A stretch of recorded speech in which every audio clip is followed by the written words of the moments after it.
అదనంగా ఒక్కొక్క ఎకరానికి 1000 రూపాయలు పెంచి ఇవ్వడం, ఇలాంటి అనేక సంక్షేమ పథకాల మీద రివ్యూ జరుగుతున్నప్పుడు ఇలా బీఆర్ఎస్ పార్టీ నాయకులు కాంగ్రెస్ పార్టీకి పేదోళ్ళు దగ్గర అవుతుండ్రు, ప్రజలు దగ్గర అవుతుండ్రు, ఎట్టి పరిస్థితుల్లో వీళ్ళకు మంచి పేరు రాకూడదు అని చెప్పి హుజురాబాద్ ఎమ్మెల్యే పాడి కౌశిక్ రెడ్డి ఒక సైకోలాగా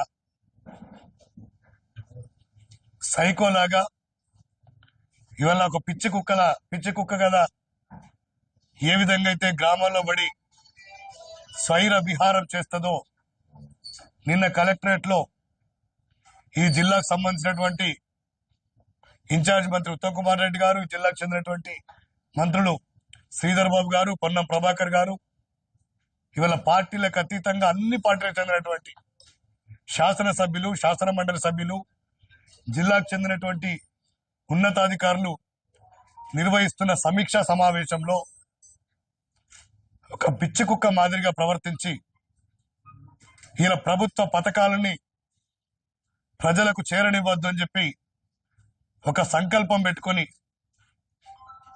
ఇవాళ మొత్తం కూడా రసాబస వేసి డిస్టర్బ్ చేసినటువంటి ఉదంతం మనం అందరం చూసినాం.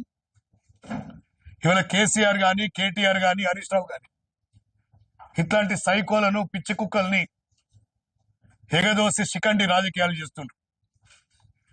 కేసీఆర్ గారు 2014 సంవత్సరంలో అధికారంలో వచ్చినప్పుడు ఆనాడు టీడీపీ ఎమ్మెల్యేల్ని, కాంగ్రెస్ పార్టీ ఎమ్మెల్యేల్ని మరొకసారి 2018లో ప్రజలంతా 88 సీట్లు గెలిపించినా కూడా ఈ రాష్ట్రంలో ప్రతిపక్షం అనేది ఉండకూడదని చెప్పి కాంగ్రెస్ పార్టీకి చెందినటువంటి 19 మంది శాసనసభ్యులు ఆనాడు గెలిస్తే వీళ్ళకు ప్రతిపక్ష హోదా ఇవ్వద్దు, వీళ్ళకి ప్రతిపక్ష హోదా తొలగించాలి, వీళ్ళకి గనక ప్రతిపక్ష హోదా ఉంటే ప్రజల పక్షాన వాళ్ళు కొట్లాడతారు, వాళ్ళకు మంచి పేరు వస్తుందని చెప్పి ఆనాడు 12 మంది ఎమ్మెల్యేలు నాటుకొని ప్రతిపక్ష హోదా కూడా లేకుండా చేసినటువంటి నీచపు పార్టీ ఈ దేశ చరిత్రలో ఏదైనా ఉందంటే అది ముమ్మాటికి బీఆర్ఎస్ పార్టీ.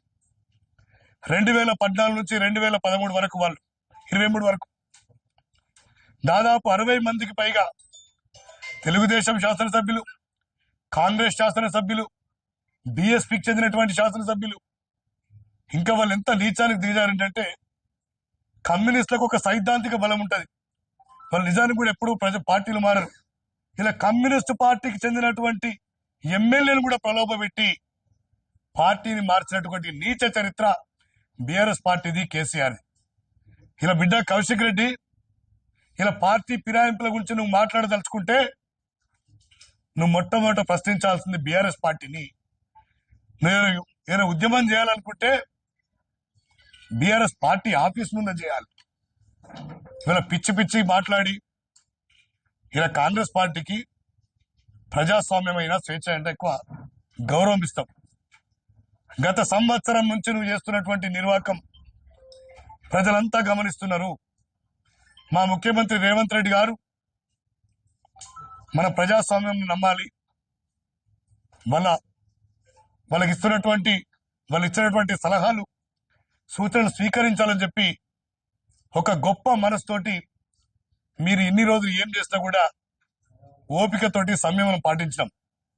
ఇప్పుడు చెప్తున్నాం కౌశిక్ రెడ్డి, నువ్వు కాంగ్రెస్ పార్టీ ఎమ్మెల్యేలని, కాంగ్రెస్ పార్టీ నాయకులను రోడ్ల మీద తిరగని అని చెప్పినావా?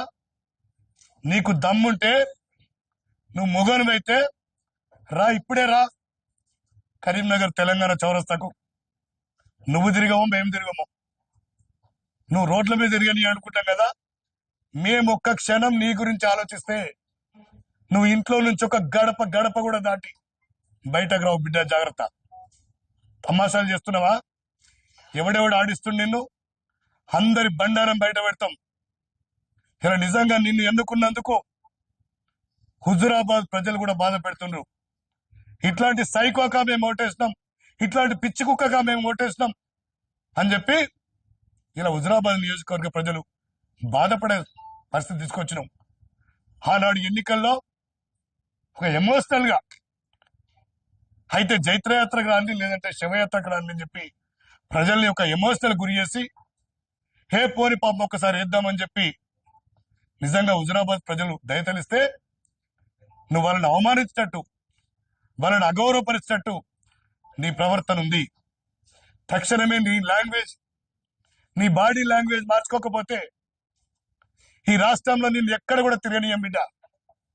ఇవాళ కేసీఆర్, కేటీఆర్, హరీష్ రావులను కూడా కరీంనగర్ వేదిక నుంచి హెచ్చరిస్తున్నా, ఇట్లాంటి సైకో నా కొడుకుల్ని కంట్రోల్ చేయకపోతే టిఆర్ఎస్ పార్టీ నాయకులు ఎవ్వరు కూడా రోడ్డు మీద తిరగనీయం. అవసరమైతే మీ ఆఫీసులకు వచ్చి కూడా కొట్టాల్సిన పరిస్థితి వస్తుంది. తస్మాత్ జాగ్రత్త. ఇప్పటికైనా నిన్న జరిగిన ఉదంతం మీద వాళ్ళ పార్టీ అధినేత కేసీఆర్, కేటీఆర్ స్పందించాలి.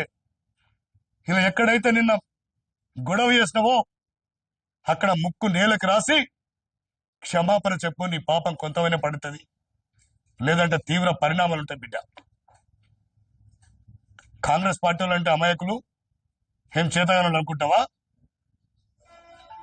నువ్వు ఇటుకతో కొడితే మేము రాయితో కొడతాం. ఇన్ని రోజులు ఓపిక పెట్టినాం.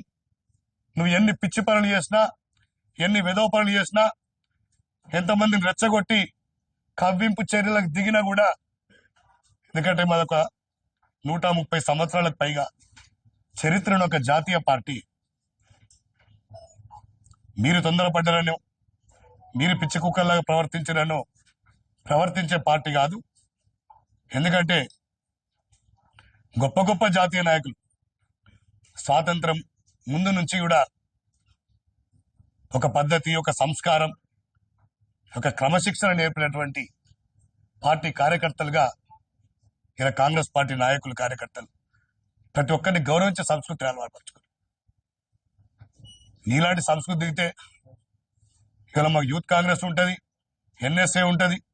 ప్రతి గ్రామంలో వందలాది మంది కాంగ్రెస్ పార్టీ నాయకులు, కార్యకర్తలు ఉంటారు. ఒక్కసారి ఆలోచించుకోండి. నిన్న జరిగిన సంఘటన మీద శాసనసభ స్పీకర్ గారు కూడా ఫిర్యాదు చేస్తాం. గతంలో శాసనసభను కించపరిచే విధంగా అనేక సార్లు మాట్లాడినరు. ఈ రాష్ట్రంలో ల్యాండ్ ఆర్డర్ డిస్టర్బ్ చేసే విధంగా కౌశిక్ రెడ్డి ప్రవర్తిస్తుంది తప్ప డీజీపీ గారికి ఫిర్యాదు చేస్తాం. కరీంనగర్